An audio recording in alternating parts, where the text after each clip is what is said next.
Hello and welcome to the CUFI UK podcast for Zion's sake. My name is Alastair, this is Alex. Hello. And we would like to welcome you as we discuss the very latest in Hamas's war on Israel. Since our last podcast, the revised figure of those taken hostage by Hamas is 203. It's also been updated that 1,400 Israelis were murdered in the massacre conducted by Hamas when the terror group invaded Israel on the 7th of October. This week, there have been significant visits, both by the President of the United States, Joe Biden, and also by the UK Prime Minister, Rishi Sunak. We'll be covering that in this discussion. At home, there have been pro-Palestinian protests taking place in London and other cities across the UK. There has been evidence of support for Hamas during those protests, and there's also been a rise in anti-Semitism here in the UK, with some figures saying 3 times or even 4 times the number of anti-Semitic incidents that are taking place currently in London. Rishi Sunak has increased the funding for security of synagogues and other Jewish premises.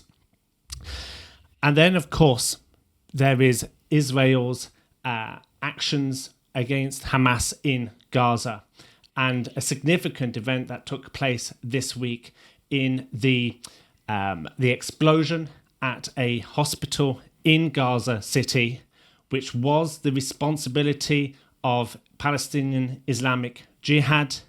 And that's the topic that we're going to begin with now. So let's start at the beginning. Tuesday evening, we look at the news. We turn on the BBC or Sky News, and I found it come up on my phone that there had been a large explosion at a hospital in Gaza City, and it said that at least 400 dead. Yeah. And I clicked on it, and the narrative very quickly was that Israel was responsible. Yeah. But they were not. Yeah, exactly. They were not. And those listening and watching may have already caught up with that information that Israel was not responsible. Our initial thought, we were shocked, of course, but our initial suspicion between the two of us, well, hang on a minute. We've seen in previous conflicts how very often Israel gets blamed for incidents. And of course, a few days ago, there was in the news, Israel was being blamed for an attack on the humanitarian corridor in Gaza, which was proven again to be untrue. Yeah. Although there's still people right now who still believe both of these incidents are Israel's fault. But do you want to just maybe take it from here, Alex, in explaining, what the serious mistake the BBC and Sky News especially made in those initial hours and the impact that it's had? I know. So, as you said, it was Tuesday evening. I was actually eating my dinner when I got a message from you saying something's happened. I went immediately onto my phone and I could see what Sky News was telling me, what the BBC was telling me, was Israel airstrike kills 500 people at hospital. So Israel airstrike hits hospital. And I immediately was like, no, they couldn't have done that. Like, what happened? So I went on to social media, went on to different feeds of information that we get. And within 2 minutes, I could see Israel had not done the attack. Me and you were communicating with each other, sending each other videos, pictures, all the rest of it. There was all this information that was available there that was showing, actually, this looks like it was a misfired rocket. Yes. And so we could tell that, not being on the ground, sitting at home, eating dinner sort of thing, within minutes, we could tell that. Yes. I turned on Sky News, and for the next 3 or 4 hours, while I was working, collecting information and all the rest of it, trying to verify as much as I could, I listened to Sky News and the BBC just hammering Israel, calling it a war crime, calling it a massacre, calling it all these different things. Like, there were commentators coming on who weren't BBC people, and they were saying this is, genocide, this is ethnic cleansing, all these different things. Yes. And they were spreading the narrative. At the same time, we were seeing live video feeds of protests and riots in Ramallah, in different places around the Middle East, where this hatred was stirring up against Israel, and the media was just fueling this fire. Yes. And it was like, and we were sitting there going, this was not Israel. And so we were telling our people, but obviously we're only a small audience compared to what the BBC and the mainstream media is. And yet we could tell instantly that was the case. And then when there was some doubt that was actually passed on this, where Israel came out a few hours later saying, no, this wasn't us. Yes. Instead of them saying, oh, this was a Hamas war crime, this is Hamas ethnic, anything like that. No, it was, oh, now it's a tragedy. It's Israel says that this is Israel the case. Says well, well, that's the key thing. You see, our gut feeling was that Israel hasn't done this. Yeah.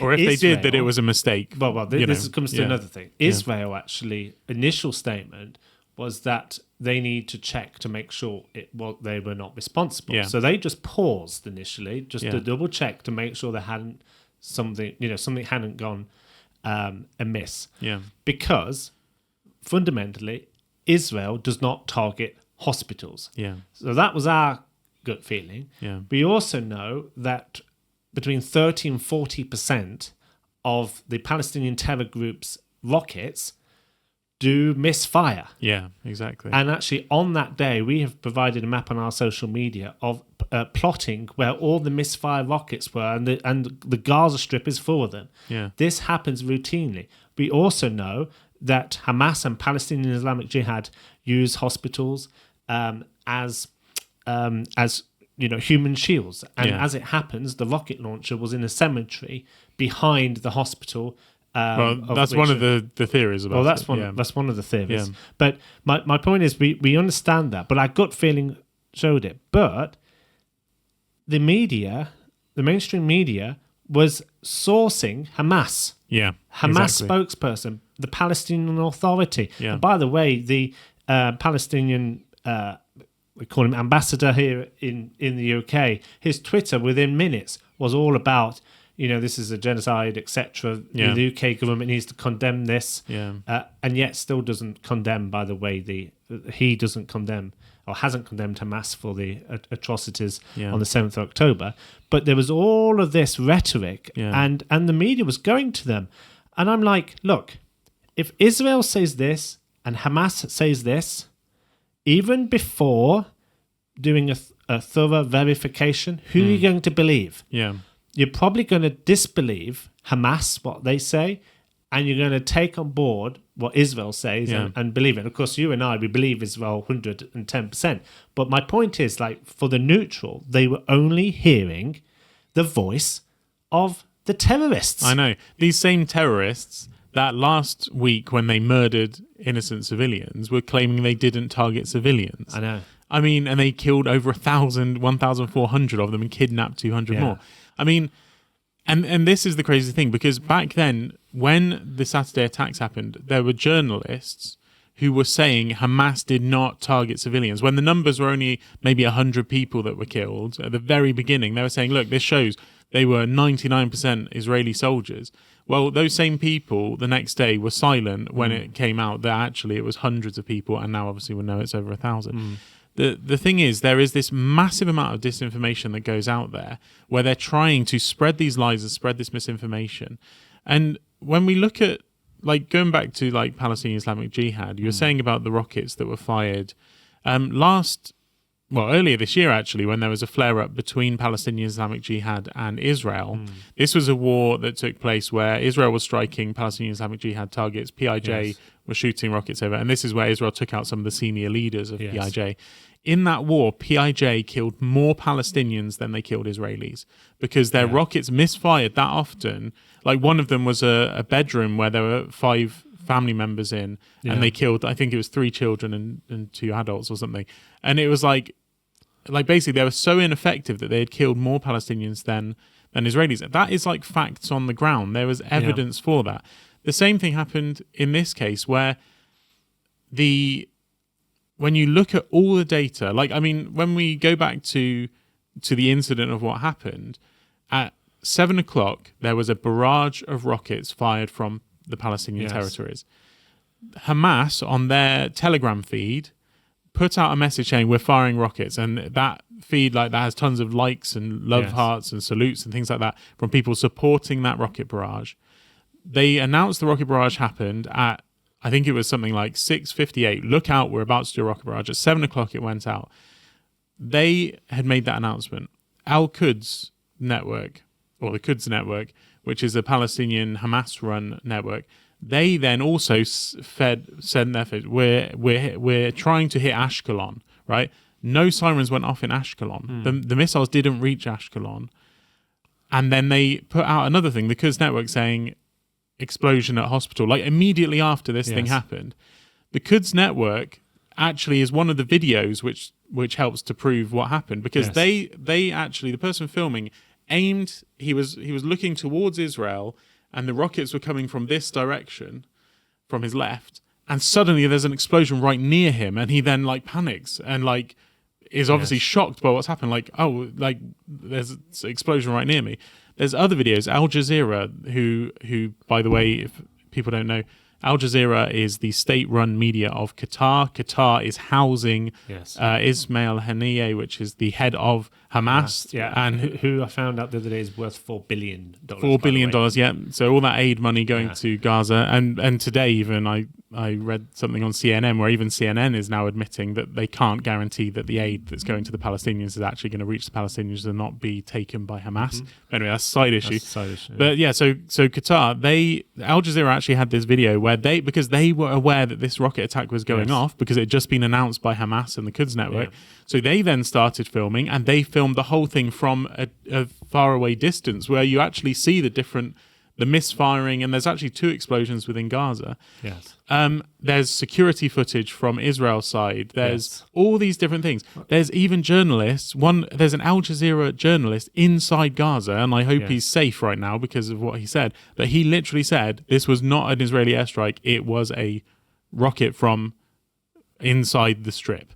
That's what he said. And there's also an intercepted voice conversation between 2 terrorists, where they basically, at the moment that the error in their, from their perspective, the error was made, and they communicate it and they say it. And this was intercepted by the IDF. It has been published, and that is part of the evidence. And it doesn't get any more conclusive than that. Yeah, exactly. And this is the thing, like with Hamas, with Palestinian Islamic Jihad, like they are committing, like we've said it before, they're committing double war crimes, because they're shooting from inside civilian places and they're trying to hit civilian places in Israel. And unfortunately, the people who get hurt in all of this are civilians on both sides, Israeli and Palestinian. But unfortunately with PIJ, like I said, more Palestinians die from PIJ than Israelis. And it's absurd that the world doesn't look at this and actually think to themselves, oh, maybe these people aren't very accurate with their information, just like they're not accurate with their rockets. But this is actually the thing that needs to be pointed out to BBC and Hamas, let alone how people receive the BBC and Hamas. And Hamas. Okay. So I thought you were going to say BBC and Sky News or something. I better rephrase that. The BBC and Sky News, which is unaffiliated with Hamas in every way, in every possible sense. Anyway, but actually,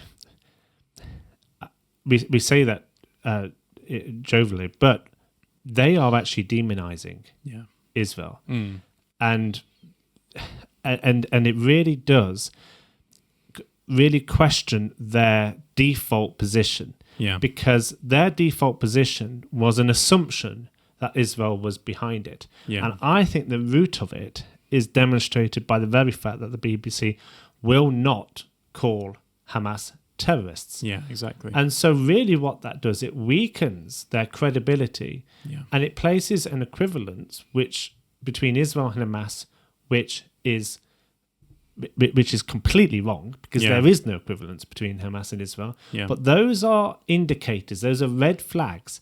And on Tuesday, we saw that. We saw the evidence of that, that they really could not help themselves but from blaming Israel. There was one BBC correspondent who I was listening to who said that Israel will have to prove that they did not do this. So in other words, they were guilty until proven otherwise. Not guilty until proven otherwise. They were guilty until proven otherwise. And he said, I've seen the Palestinian jihad rockets falling into Israel, and he said that they caused minimal damage, whereas this was a huge explosion. Yeah. It had, and so this was live. He was just basically speaking what was in his head about what his conclusion. There he was in Israel without all of this other evidence. Yeah. And yes, whereas actually the crater in that car park and the other evidence to support it indicates that it was a rocket from PIJ. Yeah, because the IDF now have released a lot of information. Yeah. They've released satellite imagery. Yes. They've released before and after images. They've shown images of after their own missiles and the craters that they cause, and then missiles from... Yeah. And could I just add, the United States also has done their own independent investigation. The US government and even the White House, President Biden has said that we've seen the evidence, our own independent evidence, and Israel was not responsible. Rishi Sunak also saying exactly the same thing. And our own foreign secretary in the House of Commons on Wednesday. In the Foreign Office questions which followed, again categorically stating that Israel was not responsible. And also the BBC's independent war experts have said the most likely scenario is that it was not Israel; it was a Palestinian rocket, and yet the BBC still refused to say that. They say it's inconclusive. Yes, and even in one article today I saw, which it was unrelated actually to the hospital, it mentioned it. And in the paragraph, it said basically that, the Palestinians say that it was an airstrike and this sort of thing. And then the next paragraph said, but Israel says it wasn't, it was PIJ, but PIJ denies this. So even within the Israel paragraph, they add the Palestinian narrative into that. In the Palestinian narrative, they don't add the Israeli narrative. I don't know if that makes sense what you said, but what I'm trying to say is they are clearly trying to stop the truth getting out there. And I think we've spoken about the BBC bias before, and I think now it is evident that the BBC is biased against Israel. Yes. I don't think there's any denying that for any sane and logical person. Yes. They are helping Hamas with the way they are reporting. Yes. And I think part of this goes back to, like you were saying, it's something within them. Yes. There is something, especially it's within inherently. And I think there's something within the political viewpoint of a lot of these people where they hold it that Israel is bad and the Palestinians are good because the Palestinians are the freedom fighters, in quotes, when reality is the opposite, right? Yes. Israel is good. Terrorism, the terrorists are bad. Yeah. And I think what happened on Saturday, the 7th of October, was a time when we discovered that that what happened to Israel was evil. Yes. Hamas were evil. Yes. They were terrorists conducting mass slaughter against the Jewish people. And I honestly think that was a shocking moment. Well, I mean, it was obviously a shocking moment for all of us, but I think for those who support the Palestinians, it's almost like they didn't want to believe it. Yes.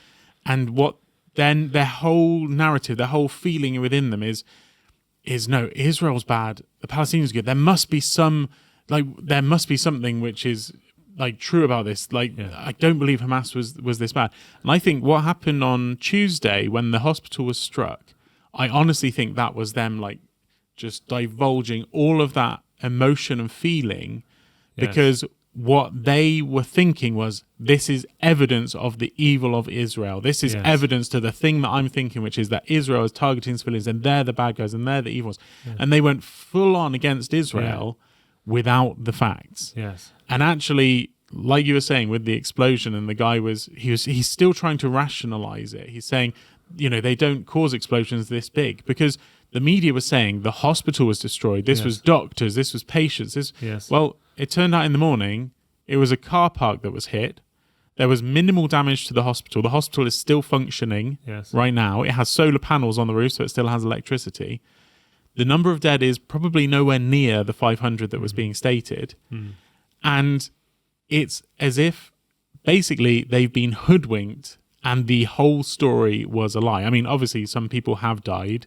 There were people sheltering, by the sounds of it, in the car park, and obviously, it's horrific. And we have to be sympathetic to those who died. They were innocent civilians, and we shouldn't be, we should never dismiss the tragedy that it is. Yeah, because it is a tragedy, but the blame has to be laid squarely on the terrorists who did it. Yes, and there was actually. Well, I mean, do you want to add anything to that? Or?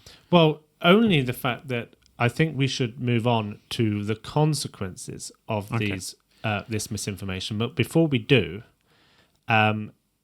we would like to thank everyone that has actually contacted the BBC and Sky News in response to our appeal to supporters. If you're on our email list, and you can be on our email list by going to www.cufi.org.uk/subscribe. For those on our email list who received our email yesterday explaining why the BBC and Sky News were so wrong and so bad in their reporting, for those that responded and emailed, we'd like to thank you. It really is important that we speak up and stand up for truth, and that we hold the BBC and Sky News and just the mainstream media in general, we hold them to account, because they are, or they have been, contributing to the demonizing of Israel, and they need to take special care by verifying information before they publish it. There is a lot at stake in this, and in my opinion, and I'm sure you share this as well, Alex, that some of the tone towards Israeli representatives has not been acceptable in comparison with Palestinian guests. And the whole attitude towards being their description of Hamas as being militants, etc., it really is very damaging and is contributing to, tensions in the Middle East right now. Yeah. So we need to speak up. We need to stand up to this.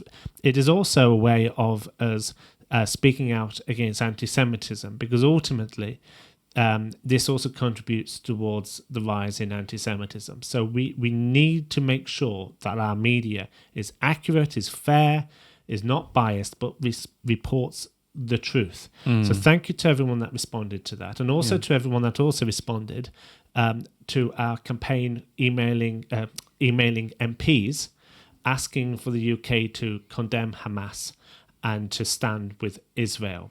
And you can still do that by visiting our website and following the link on there, calling for Britain to stand with Israel at this time.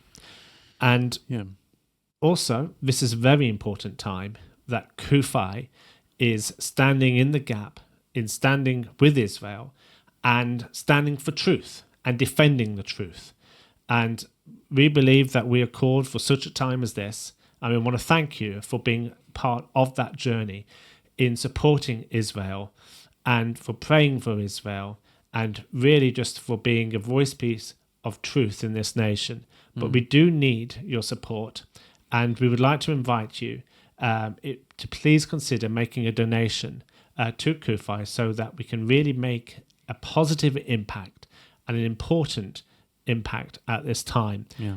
Please go to www.cufi.org.uk/donate, where there are options to make a one-off gift or to give monthly by becoming a CUFI UK member. And we should also add that at this time, Christians United for Israel UK is also helping to support the humanitarian needs of Israel at this time. And you can find out more information about that on our website. But also, by donating to CUFI, you are helping the overall work of what we are doing here at the ministry. So thank you for your support. Yeah, thank you. Yeah, because at this time, Israel needs the support more than ever. Yes. As we're seeing in the news, we're seeing the world is turning against Israel. We were saying on the last podcast that right now, or back then, when it was Hamas who were the terrorists and they had done the massacre, that was when the world was sympathetic towards Israel, or that was the most sympathetic they would ever get towards Israel. But right now, as we're seeing, that is shifting and changing and going against Israel. Well, it was a pivotal moment, I think, on Tuesday. And I think it's really refreshing to see both the US president and also the UK prime minister really remain resolute in standing with Israel at this time. But just going back onto the consequences of the misinformation, in many ways, many in the Arab world and many in the Muslim world were convinced that it was Israel despite the facts. I mean, that is the reality. I mean, they're still convinced. They're still convinced. Yeah. So really, the damage was done immediately. Yeah. The damage was done by Hamas's propaganda. Yes, not.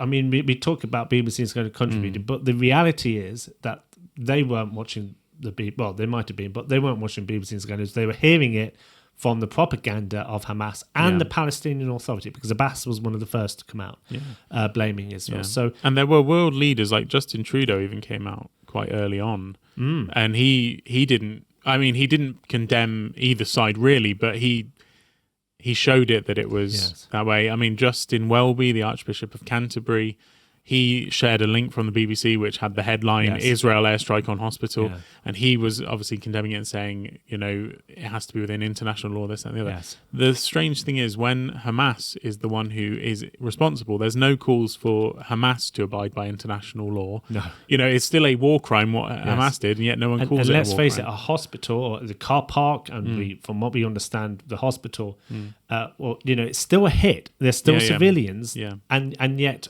are the voices of condemnation going to be as strong towards Hamas or Palestinian Islamic Jihad? But Hamas is ultimately responsible for this whole thing as well. Yeah. So are the voices of condemnation going to be as strong against them as they were in the moments against Israel? No. No. Yeah. And just to reiterate, the United Nations has never in its history condemned Hamas or PIJ. So we had protests in Ramallah. Yeah.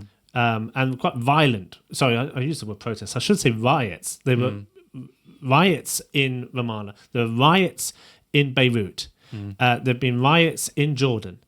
There was the anti-Semitic attack on the Berlin synagogue the following morning after this. And this was a firebombing of the synagogue in Berlin. Yeah. Then we have the closure of 6 airports in France the following morning due to terror threats related to this situation as well.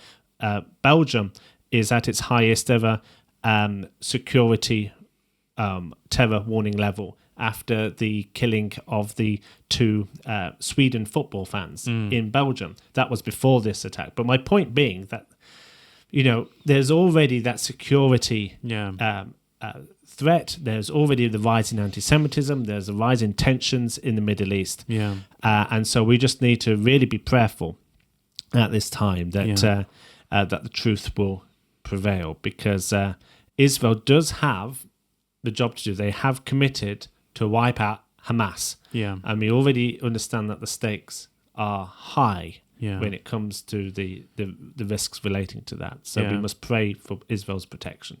That's right, because Israel is trying to do... I mean, ultimately, Israel is defending a biblical mandate to the land of Israel. Yeah. Right? It is God ordained that the Jewish people live in the land of Israel. Yeah. And Satan wants to destroy Israel. Yeah. And that's what we're dealing with here. Like, Hamas has said, on the flip side of what you're saying, like, Israel has said they're now going to take out Hamas. Well, Hamas... they, on the flip side, want to destroy Israel. And more than that, they want to destroy the Jewish people. Yes. I think they proved that on Saturday. They weren't just going after Israeli military targets, they were trying to wipe out the Jews. Yeah. Unfortunately, there are many who have an ideological viewpoint similar to Hamas, and they're not contained within the Gaza Strip. They are spread around the world where there is this ideological hatred of the Jewish people and Israel. And so I think it's really important that we understand that, because even in this country, there are those who not just support the Palestinian people, but they support Hamas. Yeah. And that is why there are security risks around the world now.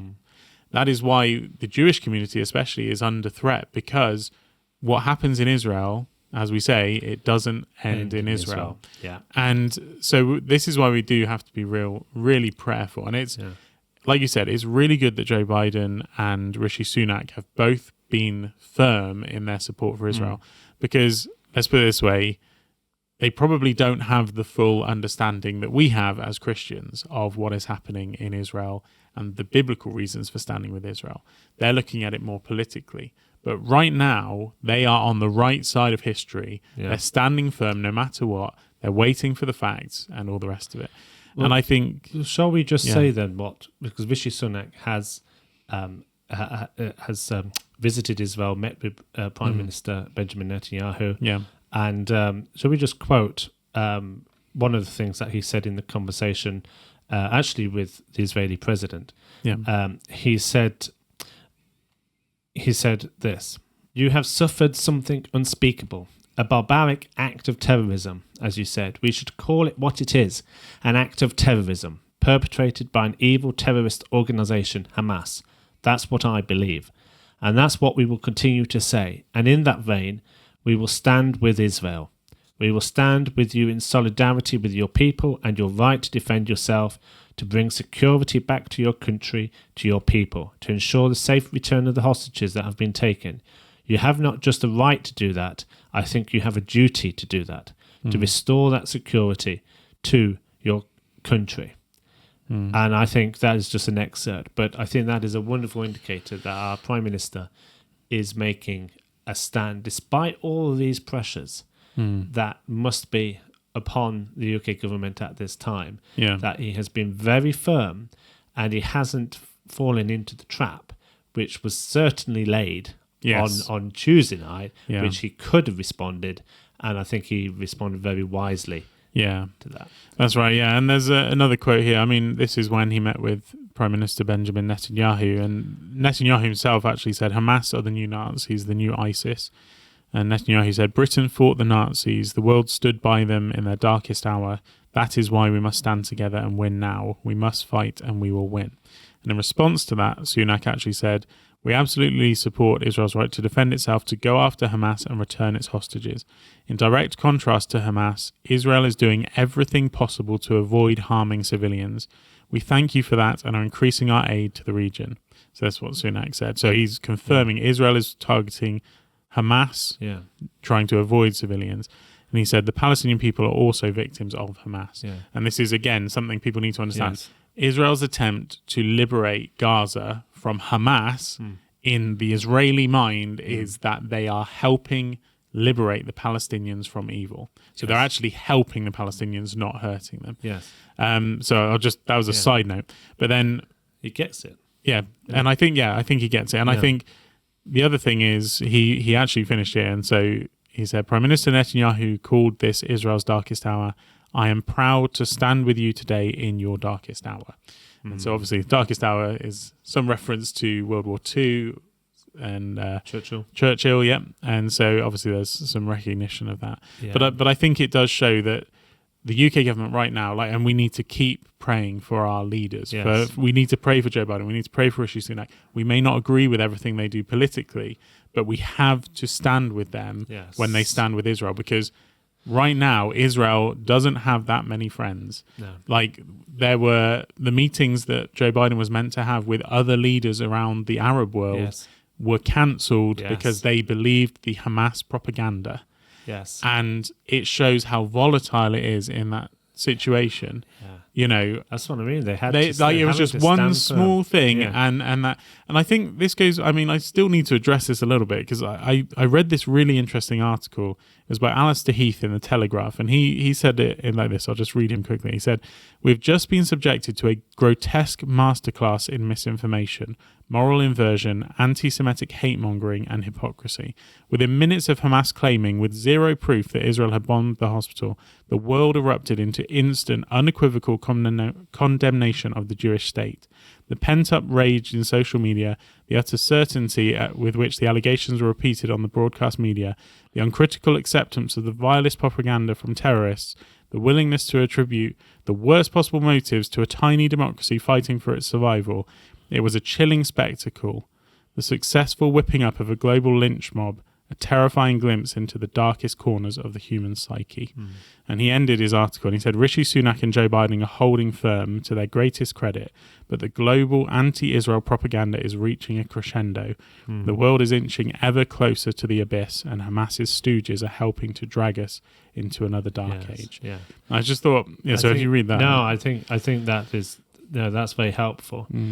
And it, again, just reaffirming the fact that we need to pray for the UK government, for Rishi Sunak, and that we will stand with Israel. Because there are moral people clarity. Sorry. No, I was just going to say that Israel cares more for the Palestinians than Hamas.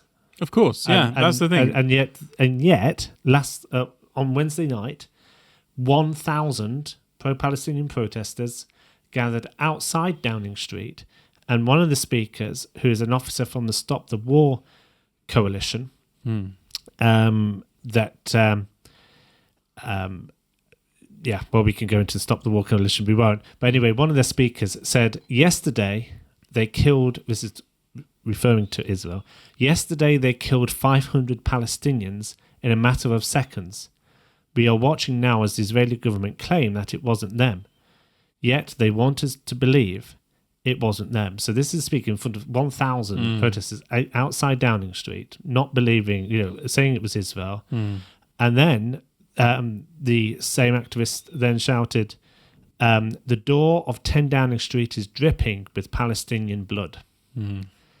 The speaker also went on to say about on October the 7th, saying our media last week was happy to put uncorroborated lies on their front page about the Hamas attack. So they are denying that Israel was responsible. They are basically, implying that somehow the facts were incorrect about the Hamas massacre. And they are accusing the UK of having, the UK blood on blood hands. Yeah. This is a toxic narrative, and there are we need to realize how so many people, despite all of the facts that we now have, are just blindsided to believing this Hamas fueled narrative, and it is on the streets of Great Britain. It's terrible, and I think we have to realize that there is a spiritual element to this. Like 100%. The Bible says, there'll be a time where people will be given over to reprobate minds, lies become truth, truth become lies. This is what's happening. It's like they like Hamas went and this is one of the things actually, because when the Hamas attacks happened a couple of weeks back, I said to you, the reason I went online for the whole weekend just downloading videos is because I was convinced the world would not believe what was going on. And yet this was Hamas uploading the videos. Hamas were the ones proud of their achievements and their accomplishments. And yet even now, supporters of Hamas are denying what Hamas did. It's all lies and deception. It is horrible. Well, and sorry, I'll say one thing. Yes. There's also politicians in this country who are also spreading this narrative. This is a tweet from our friend Jeremy Corbyn. Disclaimer, not our friend. Not our friend. The man who has called Hamas his friends in the past. Anyway, he said, and by the way, I'll just say, he called Hamas his friends, but more than that, he said it was a historic mistake for Hamas, who were apparently about peace and justice for the Palestinians, to be outlawed as a terror group. He said it was a historic mistake of Britain to outlaw Hamas as a terror group. That is even worse than calling them friends. Anyway, he said, this is his tweet, Israeli airstrikes have hit Al-Ali hospital in Gaza. More than 500 people, patients, doctors, and those sheltering have been killed. What an unspeakable horror. We will mourn their loss forever. Our leaders could have spoken up for peace. They chose to cheer on war instead. When will they demand an end to the atrocious war crimes? How many Palestinian lives will it take to call these indiscriminate killings to stop? Please, for the sake of humanity, raise your voice for an immediate ceasefire. The existence of the Palestinian people is at stake. So obviously he's put forward that message, complete and utter fallacy. 500 people haven't died, not doctors, and not those sheltering. It's not an Israeli airstrike, all the rest of it. It is still up there. He has not removed this tweet. Because he believes it. He believes it. Or he wants to believe it. He wants to believe it. This tweet has been viewed more than 11 million times. It has over 50,000 shares. It has been liked by 125,000 people. Wow. These are numbers on social media that we would dream of having. Yes. And we never, we're trying to reach people with the truth, and we can't hit anywhere near these numbers. And Jeremy Corbyn, with one tweet, has probably dismantled every good thing we've done in the last week, if you imagine. The amount of people being deceived by this lie. It's horrendous. And Jeremy Corbyn is one person. Rashida Tlaib and the squad in America, the same sorts of politicians are spreading the same lies on their social media. Just to think that this man could have been Prime Minister of this country. Exactly. Our nation now during this, if this situation had occurred, just imagine. Can you imagine? I know. He was advocating for not even arms being provided to Israel, and yet in the past week the UK has sent military assets and aircraft carrier to the Mediterranean. We've seen Rishi Sunak in there. I'm not talking party political here. I'm talking about the man. I'm talking about the fact that our country would have been. I can't imagine where our country would have been with this man. On Saturday, when he was on the stage outside Downing Street, he wouldn't even condemn. Well, he didn't mention Israel. He didn't even condemn Hamas. In his speech, there was no sort of feeling and anger about what Hamas had done. No, like there is through that tweet. I know. I mean, really, what Hamas did? Yeah. In that barbaric, which words cannot describe what they did, as bad as ISIS, as bad as the Nazis, what they did, it should stir something within us. And he wouldn't even condemn Hamas. I know, and this was the thing. Like when Hamas entered Israel, they went around trying to slaughter everyone they met. Yes, even Christians who they found, Nepalese Christians. They celebrated capturing Nepalese Christians. Not to mention the over 1,000 Jews they killed, the thousands they injured. Hamas were trying to ethnically cleanse or whatever, genocide, whatever it is against the Jewish people. When Israel is defending itself from Hamas, it is literally a case of them defending themselves from destruction, from oblivion. What Israel is doing is trying to take out these terrorists who are threatening Jews, not just in Israel, but globally. And yet you have people like Jeremy Corbyn saying the existence of the Palestinian people is at stake. That was the end of his tweet there. He's literally trying to paint the narrative that Israel is committing a genocide or trying to ethnically cleanse the Palestinian people. That is not true. They are trying to take out Hamas. This is a war on Hamas. Is a war on Hamas. A war on the Palestinians. Exactly. And Israel is trying its best to avoid civilian deaths in one of the most densely populated places on earth. And yes, they're going to make mistakes. There's going to be people killed who shouldn't be killed.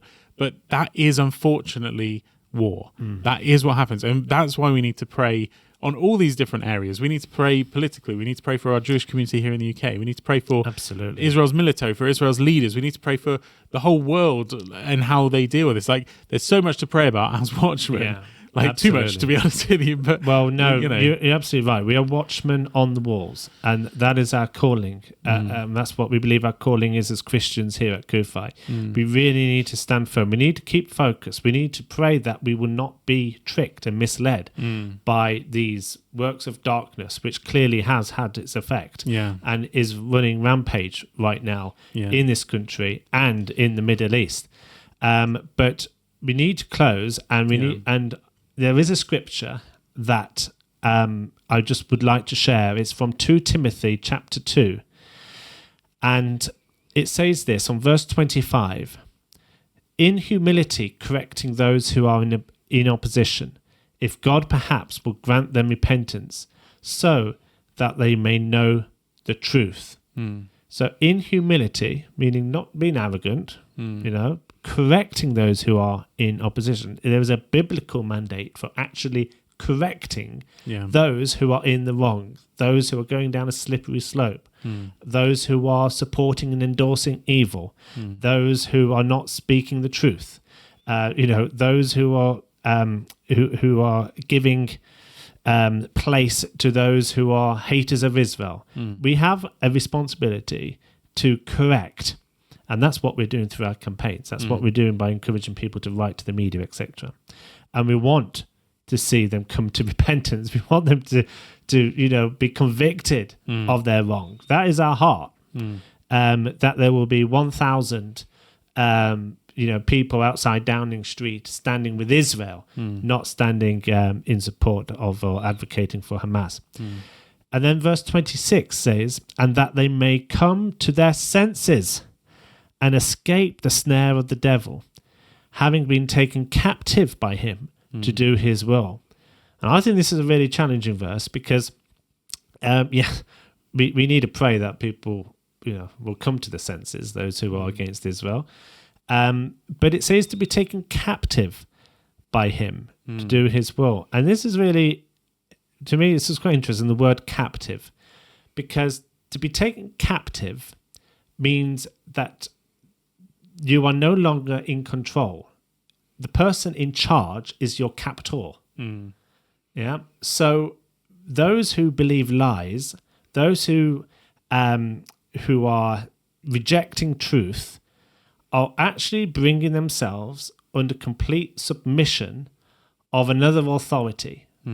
And here it says that authority is the snare of the devil, who has, and you can't but help but think that those who are completely blinded to the truth, and we've spoken about just one example of that in this podcast, that there is something spiritual going on where actually devil, the enemy of God, the enemy of Israel, the father of lies. Yeah, the father of lies is manipulating, and there is almost like a control, which is causing people to lose their senses and just to take hook, line, and sinker everything and anything which is put on the plate, provided it goes against Israel. So this is a spiritual thing, as you highlighted earlier in the podcast. And so I think we need to pray that there will be a revelation of the truth.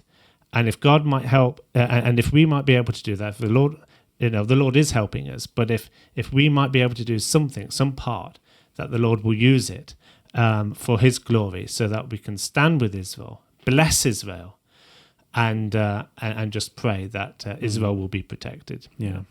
Amen. Well, I agree completely. Well, we are standing for truth. We want to thank you for standing with us. We want to bless the nation of Israel, and we want to bless the Jewish people. Our prayers are for you. We are standing with you. This atrocious attack by Hamas is the worst massacre on a single day since the Holocaust. And, the phrase we use often is never again. Well, never again, in this sense, never again means standing with Israel.